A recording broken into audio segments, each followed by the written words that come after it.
আমায় এত বোঝেনি কেউ যতটা তুমি বুঝেছ।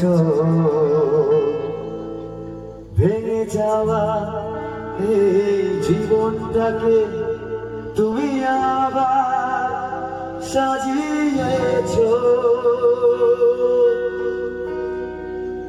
আমায় এত বোঝেনি কেউ। একদিন ইচ্ছে ছিল এরকম একটা ফুল হবো, এরকম একটা ফুল হবো ইচ্ছে ছিল। সমাজ আসলো, পরিস্থিতি আসলো, পাপড়িগুলোকে ছিঁড়ে ছিঁড়ে ফেলে দিল নিচে, এইভাবে ফেলে দিল, ছিঁড়ে ফেললো। আর আমি যখন আমার সমস্ত কিছু চাহিদাগুলো, যখন আমার সমস্ত কিছু ভালোবাসাগুলো এই পাপড়িগুলোকে সমাজ ফেলে দিল, আর আমি এই বোটাটা হয়ে দাঁড়িয়ে থাকলাম। আর ঈশ্বরকে বললাম, ঈশ্বর তুমি দেখেছো প্রভু আমার ইচ্ছাগুলো এক এক করে কেউ মান্যতা দিল না, ফেলে রাখলো প্রভু। তখন যিশু বলল, ডোন্ট ওয়ারি, এটা আমার হাতে দাও। যিশু এটা গ্রহণ করলো, গ্রহণ করে তার একটা বড় টব আছে, ওই টবের মধ্যে পুঁতে দিল। প্রতিদিন এসে জল দিত, প্রতিদিন এসে সার দিত, প্রতিদিন এসে বলতো তুমি একদিন বড় গাছ হবে। আর একদিন সময় আসলো, যিশু একটা বড় গাছ তৈরি করলো। বড় গাছ তৈরি করার পর এতগুলো ফুল ফুটলো, যে ফুল দিয়ে প্রভুর সেবা হচ্ছে। হালেলুয়া। একদিন আমায় এই ফুলের মতো ছিঁড়ে ফেলে দেওয়া হয়েছিল।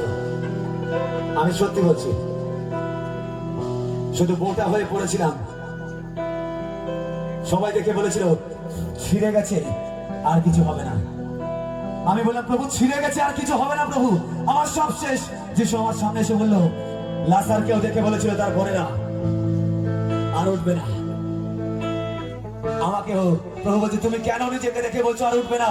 আমি তোমাকে বলছি, মৃত লাজারের মতন তুমি উঠবে। হালেলুয়া। দেখুন আজ উঠেছি, শুধু আমি নয়, ফুল গাছ নিয়ে উঠেছি। হালেলুয়া। এই খ্রিস্টের ফুলই তো সব জায়গায় ছড়াচ্ছি। তাই বলতে পারি, আমায় এত বোঝেনি কেউ যতটা তুমি বুঝেছ। ভেঙে যাওয়া এই জীবনটাকে তুমি আবার সাজিয়েছ। তুমি ছাড়া কোনো ঈশ্বর নেই যে আমার, তুমি ছাড়া কোনো ঈশ্বর নেই যে আমার, তুমি ছাড়া কোনো ঈশ্বর নেই যে আমার,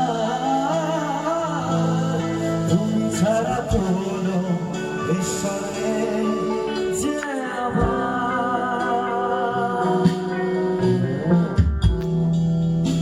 Thank you, Jesus. Jesus, তুমি ছাড়া কোনো ঈশ্বর নেই। আমি জানি না আর কতক্ষণ